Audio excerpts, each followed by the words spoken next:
Modular, affordable, easy to make. Bobby Newport. The four things every tabletop terrain builder likes to hear.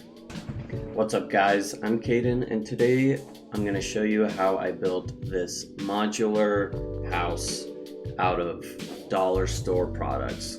Seriously, I did the math, and even if you get the magnets, which are unnecessary, this is a $2 build. First things first, you're going to want to go to a Dollar Tree or any dollar store really and find these ready boards.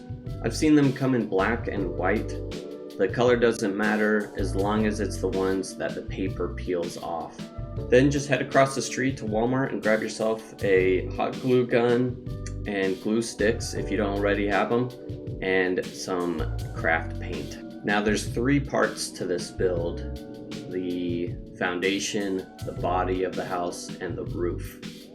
And each one is going to have a footprint of 4 inches by 4 inches for the battlefield grid. So that's where we start. Cut out 2 or 3 4 by 4 inch squares out of the ready board. With that, you're going to want to cut out the 4 walls for the body. Make them a little bit longer, about 1/4 to 1/2 inch longer than the 4 inches. That way it overhangs a little bit when you glue them on, and you can just trim off the extra. We're going to do the same thing to the foundation, except much shorter walls. Cut them out just a little bit longer than 4 inches and cut off the leftover.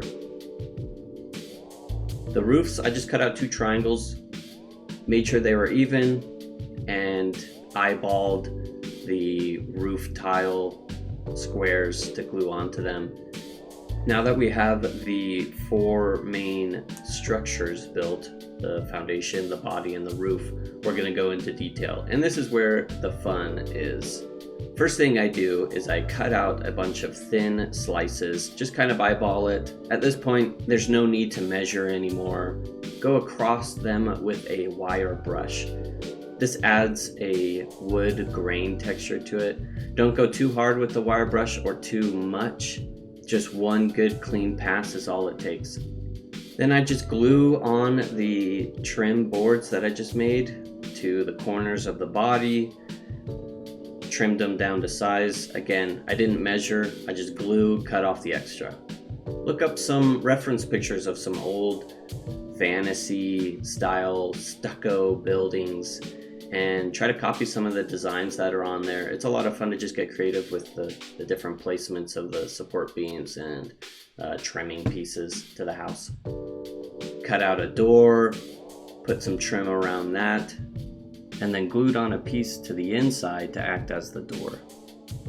After I was happy with the trim, I put in a quick 4x4 grid on the top of the body as a second floor.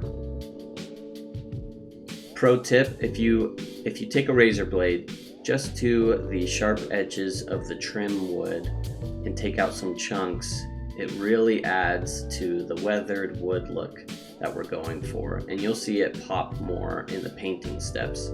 For the door handle, I just grabbed a tiny bit of tin foil, rolled it up into a teardrop shape, shoved it in there with some hot glue gun, and it worked out great. I also added these tiny little support beams to the door just to add to the realism and the detail. Pro tip number 2, that leftover tin foil you have, crumble it up into a ball and smush it on all the stucco. This adds that much needed texture to bring some life into this piece. All of that little texture and those little bumps and dents are going to really pop in the painting stage. I then take a mechanical pencil and just go in with some more fine detail with cracks and missing pieces. One of my favorite things to do is to just cut out a thin layer of the stucco and draw in some bricks with the mechanical pencil to sort of simulate the stucco falling off and revealing the brick underneath. Went in and added some more support beam details, being sure to trim some of the sharp corners. Moving on to the foundation, I added a brick texture and rolled over it with the tin foil trick to add that stone texture to it, and went in with the wood trim board to add some more detail. Measured out the 4x4 grid and decided to make these into sort of tiles. So I went over it again with the tin foil texture trick and added some details with a mechanical pencil, creating some cracks, dividing the bigger tiles into smaller tiles.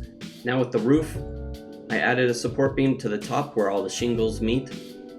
Made sure to add some texture with the tin foil to the stucco. And I wanted to add something really different to one of the sides to be sort of the front of the roof. So I added this cross beam with some support beams sticking out. Again, you can just go crazy with this trimming board and it all looks great, honestly. For the roof, I tried something different that I really like. I took a razor blade and shaved a thin wedge out of it to get the steps that shingles have. And then I took a mechanical pencil and put in the extra details. In order to seal in all of these pieces, you're going to want to get some Mod Podge and mix it with some black paint. Mod Podge and black paint are incredibly cheap at Walmart and it'll last you forever. Be sure to cover everything in this. You don't want any white to be showing. So it helps to do small circles like you're brushing your teeth in order to get all the little cracks and details. Now with painting, you can get away with like 4 colors: brown, gray, black, and white. You could complete this whole project in just those. But I grabbed some primary colors to add some variety, like in the bricks and in the tile. When painting the first layer, don't worry too much about painting outside of the lines, so to speak. The wash and the dry brush will cover all of that up. We just need the base color down right now.